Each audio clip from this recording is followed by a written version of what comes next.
அனைவருக்கும் வணக்கம். இது யூஜிடிஆர்பி மேத்ஸில் ஃபஸ்ட்டு சாப்டரில் தியரி ஆஃப் நம்பர்ஸ். அது வந்து மாணிக்கவாசகம் பிள்ளை சாரோட புக்லேருந்து நான் படித்தது ஷார்ட் நோட்ஸாக கொடுத்துருக்கேன். ஃபஸ்ட்டு என்ன அப்படின்னா ப்ரைம் அண்ட் காம்போசிட் நம்பர்.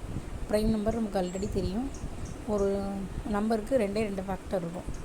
ஒரு ஃபேக்டர் என்னென்னா இட் செல்ஃப், அதுவே ஒரு ஃபேக்டராக இருக்கும். அப்புறம் 1 இருக்கும்.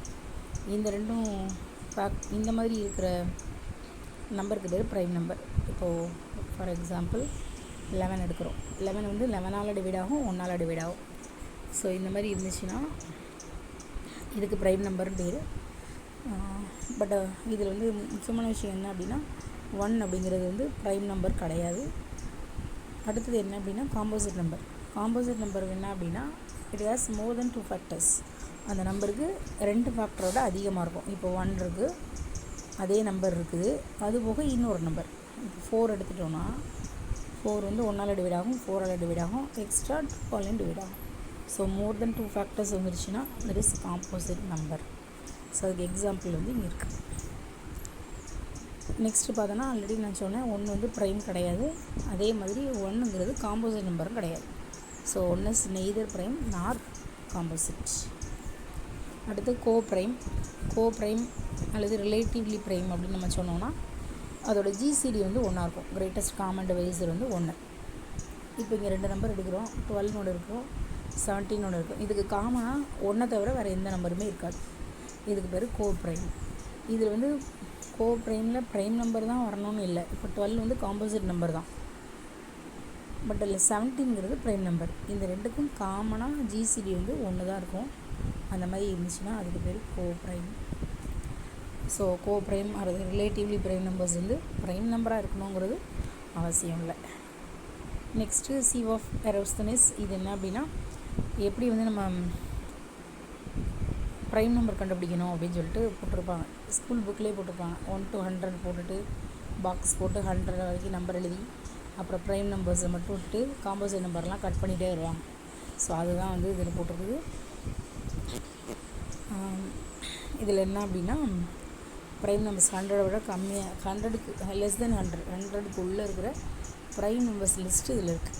2 3 5 7 11 13 17 19 23 29 31 37 41 43 47 53 59 61 67 71 73 79 83 89 97. இது எல்லாமே பார்த்தோன்னா 1 அண்ட் இட் செல்ஃப் மட்டும்தான் அதோட ஃபேக்டர்ஸாக இருக்கும். ஸோ இதெல்லாம் ப்ரைம் நம்பர்ஸ், ரிமைனிங் எல்லாம் காம்போசிட் நம்பர். நெக்ஸ்ட்டு வந்து இன்ஃபைனைட் ஆஃப் ப்ரைம்ஸ். இது வந்து ஈக்குவல்ஸ் தியரம். இது என்ன அப்படின்னா ப்ரைம் நம்பர்ஸ் வந்து இன்ஃபைனைட்டாக இருக்கும். ப்ரைம் நம்பர்ஸ் இன்ஃபைனைட்டாக இருக்கும், நிறைய இருக்கும் அப்படின்னு அர்த்தம். அதாவது இன்ஃபைனைட், நம்மளால் எண்ண முடியாது அப்படின்னு அர்த்தம். அடுத்து வந்து ப்ரைம் ஜென்ரேட்டிங் ஃபங்க்ஷன். இது எப்படி ஜென்ரேட் பண்ணணுங்கிறது இது இப்போ அதில் தேவையில்லை. அடுத்து ப்ரைம் கவுண்டிங் ஃபங்க்ஷன் இருக்கும். எப்படி வந்து ப்ரைம் நம்பரை கவுண்ட் பண்ணணும் அப்படின்னா இங்கே பை ஆஃப் என் அப்படின்னு கொடுத்துருக்காங்க. இந்த இப்படி கூட போடுவாங்க. இந்த பை ஆஃப் என் கூட போடலாம். நான் மாணிக்கவாசகம் பிள்ளை சார் புக்கில் இப்போ போட்டுருச்சு.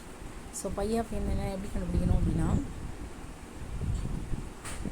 இது என்ன மீனிங் அப்படின்னா இப்போ பை ஆஃப் 9 அப்படின்னு சொல்கிறேன்னா இந்த இந்த 9 இருக்குல்ல, 9க்கு முன்னாடி வரைக்கும் 9 வரைக்கும் எத்தனை ப்ரைம் நம்பர் இருக்குது அப்படின்னு எழுதுறது. இப்போது 2 இருக்குது, 3 இருக்குது, 5 இருக்குது, 7 இருக்குது. அப்போ இதில் எத்தனை இருக்குது? 4 இருக்குதா? 4 இருக்குதா? அப்போ அதுதான் எழுது. ஸோ இது தான் என்ன சொல்கிறாங்க, பை ஆஃப் அப்படின்னு சொல்கிறாங்க. அதுக்கு அந்த நம்பருக்குள்ளே எத்தனை ப்ரைம் நம்பர்ஸ் இருக்குது அப்படிங்கிறது. அப்போ பை ஆஃப் 100 அப்படின்னா நம்ம அந்த முன்னாடி 100 வரைக்கும் எத்தனை இருந்துச்சோ அதை எழுதினா போதும்.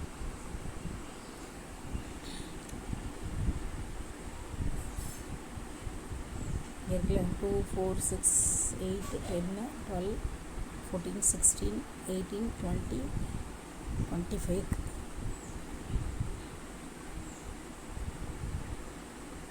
ஸோ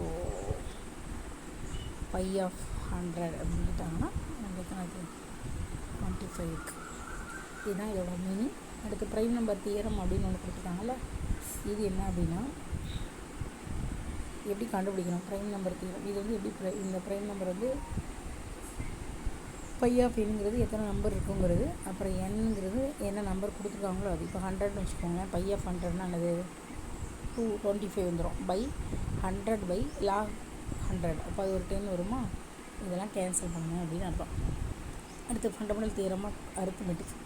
இது என்ன அப்படின்னா, ஒவ்வொரு காம்போசிட் நம்பரையும் நம்ம எப்படி எழுதலாம்னா ப்ரைம் ஃபேக்டரோட ப்ராடக்டாக எழுதலாம். எந்த ஒரு காம்போசிட் நம்பர் எடுத்தாலும், இப்போ 20ன்றது ஒரு காம்போசிட் நம்பர்.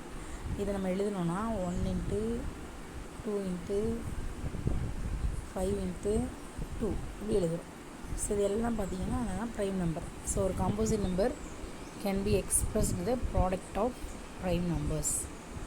ஒரு காம்போசிட் நம்பரை நம்ம என்ன செய்யலாம், ப்ராடக்ட் ஆஃப் ப்ரைம் நம்பர்ஸ் தான் எழுத முடியும் அப்படிங்கிறது. அப்போ அதுக்கு ஃபார்முலாவாக இங்கே கொடுத்துருக்காங்க.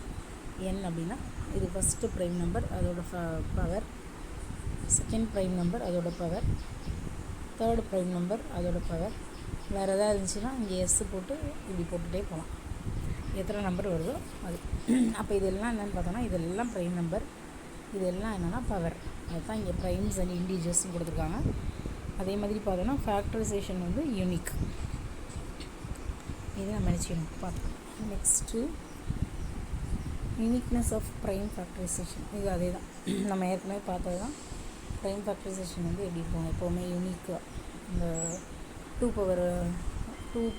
அப்படின்னு இருந்துச்சுன்னா எத்தனை தடவை அந்த நம்பரை பண்ணாலும் 2ஓட பவரில் 2 தான் வரும், சேஞ்ச் ஆகாது. அடுத்து நம்பர் ஆஃப் டிவைசஸ் கண்டுபிடிக்கிறதுக்கு ஃபார்முலா. நம்பர் ஆஃப் டிவைசஸ்க்கு என்ன செய்யணும் அப்படின்னா, இப்போ நம்ம என்னங்கிற நம்பரை என்ன எழுதுகிறோம், ப்ரைம் நம்பரோட ஃபேக்டராக எழுதுகிறோம். ஈன்னு ஒரு ப்ரைம் நம்பர் ஏ, க்யூன்னு ஒரு ப்ரைம் நம்பர் அதோட பவரில் பிக்கு, ஆர்னு ஒரு ப்ரைம் நம்பர் அதோட பவரில் சிக்கு. இப்போ என்ன பண்ணணும்னா, நமக்கு நம்பர் ஆஃப் டிவைசர் வேணுமா, இங்கே இருக்குல்ல இந்த பவரில் இருக்க எல்லாத்துக்கூடயும் ஒன்று ஒன்று ஆட் பண்ணி மல்டிப்ளை பண்ணணும். என்ன பண்ணலாம், ஃபார் எக்ஸாம்பிள் இப்போ நான் ஒரு 18 எடுக்கிறேன். 18 2ஆல் பண்ணால் 9, இங்கே ஒரு 3 வருது. இப்போ 18ங்கிற நம்பரை நம்ம என்ன எழுதலாம், ஃபஸ்ட்டு ப்ரைம் நம்பர் 2ஓட பவரில் 1 இருக்குதா, அப்புறம் 3ஓட பவரில் இருக்குது 2 இருக்குது. ஸோ இந்த பவரில் எல்லாத்துலேயும் 1 ஆட் பண்ணணும். 1 கூட 1 ஆட் பண்ணால் 2 கூட 1 ஆட் பண்ணால் 3. அப்போ 2 × 3 6. இதுதான் நம்பர் ஆஃப் டிவைசஸ். இது வந்து நம்பர் ஆஃப் டிவைசஸ் கண்டுபிடிக்கிறதுக்கு ஃபார்முலா. ஆனால் நம்ம ஷார்ட்டாக என்ன பண்ணிடலாம்னா பவரில் இருக்க கூட ஆட் பண்ணி அப்படியே மல்டிப்ளை பண்ணி போட்டோம். இதே மாதிரி சம் ஆஃப் த டிவைசஸ்க்கு ஃபார்முலா இருக்குது. Sum of the divisors formula நான் நெக்ஸ்ட் பேஜில் எழுதுகிறேன். சம் ஆஃப் த டிவைசஸ் எப்படி இருக்கும்னா, இப்போ ஒரு ப்ரைம் நம்பர் பி எடுக்கிறோமா, அதோட பவரில் ஒரு 1 ஆட் பண்ணிக்கணும். அப்புறம் அதுலேருந்து 1 சப் பண்ணி p-1. இதே மாதிரி ஒவ்வொரு டேர்முக்கும் போட்டுகிட்டே போகணும். பவரில் 1 ஆட் பண்ணணும், டோட்டலாக மைனஸ் பண்ணணும். இதே மாதிரி r c + 1 - 1/r1 இப்படி எத்தனை நம்பர் வந்தாலும் போட்டே போகணும். இதுதான் சம் ஆஃப் த டிவைசஸ். அடுத்து ப்ராடக்ட் ஆஃப் த டிவைசஸ்க்கு n π/n/2. இப்போ 100 இருந்துச்சுல்ல, அதோட ப்ராடக்ட் ஆஃப் டிவைசஸ் கேட்டோம்னா 100ஓட பவரில் 25/2. இதுதான் வந்து